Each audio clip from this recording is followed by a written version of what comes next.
কি ব্যাপার আপনি? আপনারা না আমি কইছি আপনার কাজ না থাকলে আমার অফিসে আইবেন না। আপনি তো আইছেন লগে করে আবার হ্যাগো হয়ে আইছেন। মতলবটা কি কোন তো? আপনার জন্য একটা গিফট নিয়ে এসেছি, আর এটা দেওয়ার জন্যই আমরা এসেছি।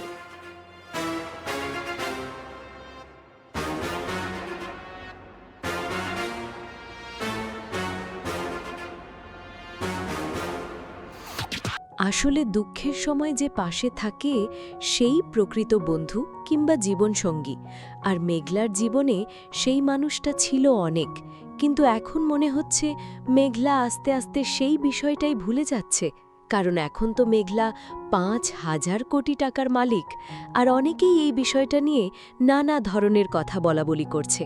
কারণ মেঘলা আর অনেকের সম্পর্কের দূরত্ব দিন দিন বেড়েই চলেছে। তবে গরিব ঘরের রাজপুত্র নাটকে এখন যে টানটান উত্তেজনা চলছে এবং যেভাবে একের পর এক ধামাকাদার টুইস্ট আসছে, সেগুলো জানলে সত্যি আপনি অবাক হয়ে যাবেন। আমার অনেকেই সমালোচনা করছে, বলছে অনেক আর মেঘলার জীবনের এই দূরত্বের জন্য একমাত্র দায়ী অনেক নিজেই। কারণ দুঃখের সময় অনেক সব সময় মেঘলার পাশে ছিল, এমনকি মেঘলার পরিবারের পাশেও দাঁড়িয়েছিল। কিন্তু এখন সুখের সময় মেঘলা যেন অনেককেই চিনতে পারছে না। অন্যদিকে রাতুল এই সুযোগটাই কাজে লাগাতে চায়। এখন প্রশ্ন হচ্ছে, গরিব ঘরের রাজপুত্র নাটকে আসলে কি হতে যাচ্ছে? এত কথা বলার আসল উদ্দেশ্য কি? রাতুল আর মেঘলার মধ্যে কি নতুন কোনো সম্পর্ক তৈরি হতে যাচ্ছে, নাকি সবকিছু অন্যদিকে মোড় নেবে? সেটা বলার আগে ছোট্ট একটা রিকোয়েস্ট, আজকের ভিডিওতে বেশি বেশি লাইক দিন, চ্যানেলটি সাবস্ক্রাইব করুন এবং কমেন্ট করে আপনাদের মূল্যবান মতামত জানিয়ে দিন। আর যদি সত্যি রাতুল আর মেঘলার মধ্যে কোনো সম্পর্ক হয়, তাহলে সেটা আপনারা কোন চোখে দেখবেন সেটাও অবশ্যই কমেন্টে জানাবেন। তবে ভিউয়ার, রাতুল আর মেঘলার মধ্যে কোনো সম্পর্ক হবে না, বরং শালিমা গ্রুপে অফিসে ঢুকে অনুমতি ছাড়া মেঘলার অ্যাসিস্ট্যান্টের সাথে যেভাবে খারাপ ব্যবহার করেছে, তার মূল্য এবার রাতুলকে দিতেই হবে। তার মানে গরিব ঘরের রাজপুত্র নাটকের মোড় এখন পুরোপুরি অন্যদিকে ঘুরে গেছে।